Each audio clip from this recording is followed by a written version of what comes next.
बोलो मंगला गौरी मैया की जय। एक छोटा सा गांव था।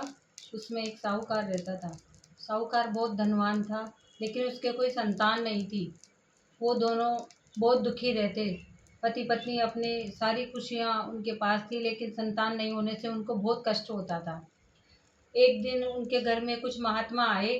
पति पत्नी ने उनकी बहुत अच्छी तरीके से सेवा करी और उनसे उनको अपना दुख बताया। तब महात्मा ने उनको कहा कि हे साहूकार, तू अपनी पत्नी से कह कि वो सावन के महीने में जो पहला मंगलवार आए, उसी से मंगला गौरी का व्रत प्रारंभ करे। उस व्रत को करने से उनके सारे कष्ट दूर हो जाएंगे, उनको संतान की प्राप्ति होगी।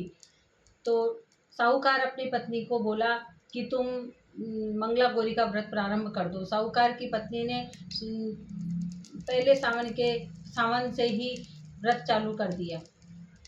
अब जब उनके पूरे व्रत होने को आए, तो उस माता पार्वती ने शिव जी से कहा कि हे महादेव, इन्होंने सच्चे मन से अपना व्रत किया है, तो इनको जरूर संतान की प्राप्ति होनी चाहिए। तो रात को शिव जी आए साहूकार के सपने में और उन्होंने कहा कि हे साहूकार, पास के बगीचे में एक आम का पेड़ है, उसके नीचे गणेश जी की मूर्ति स्थापित हो रही है। तो उसी आम के पेड़ से तू एक आम तोड़ के ला और अपनी पत्नी को दे दे।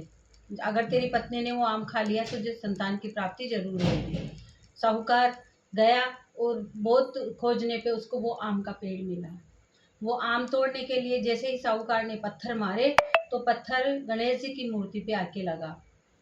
इससे गणेश जी नाराज हो गए और उन्होंने कहा कि साहूकार, मेरे माता पिता ने तुझे वचन दिया है, इसलिए मैं उस वचन का उल्लंघन नहीं कर सकता, लेकिन तेरे जो पुत्र प्राप्त होगा उसकी आयु अल्प होगी। वो 21 साल की आयु में ही वो उसको स्वर्गवास हो जाएगा।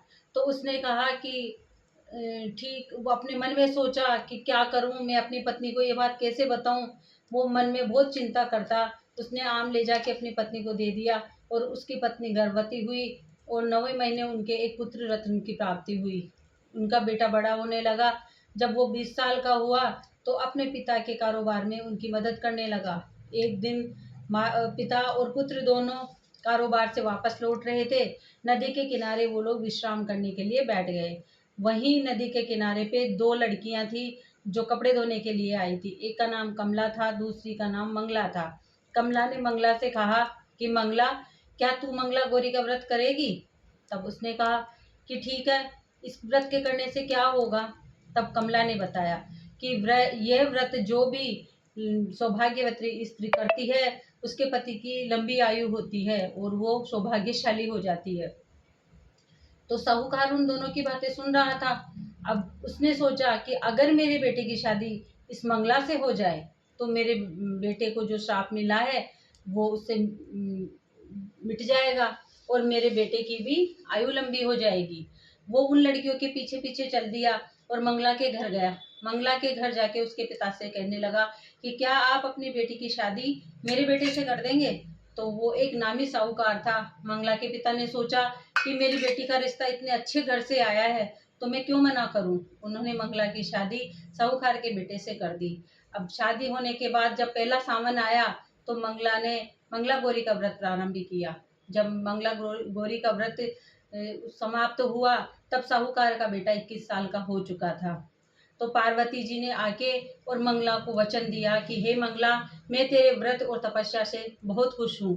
तेरे पति को मैं लंबी आयु दूंगी, लेकिन उसको श्राप लगा हुआ गजानन जी का, तो सब उसको डसने के लिए आएगा। जैसा मैं कहती हूँ तू वैसा ही करना।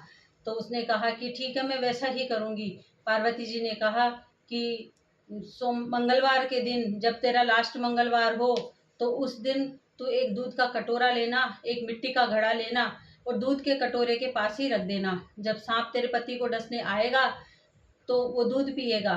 दूध पी के और वो मिट्टी के घड़े में चला जाएगा। तब उसका मुंह कपड़े से बांध के और तू उसे जंगल में छोड़ आना। तेरे पति का जो संकट मंडरा रहा है वो टल जाएगा। मंगला ने वैसा ही किया। सांप आया, दूध पिया और घड़े में चला गया। उसने उसका मुंह बांधा और उसको जंगल में छोड़ आई। सुबह हुई तो उसने ये घटना सबको बताई। सब अचंभित हुए और सब बहुत खुश भी हुए। साहूकार और साहूकार की पत्नी बहुत खुश हुए और उसने मंगला को अपने सीने से लगा लिया कि उसकी वजह से उनके बेटे की आयु लंबी हो गई थी। हे मंगला गौरी, जैसे उसके बेटे की आयु लंबी करी वैसे सभी की करना। बोलो मंगला गौरी मैया की जय। राधे राधे।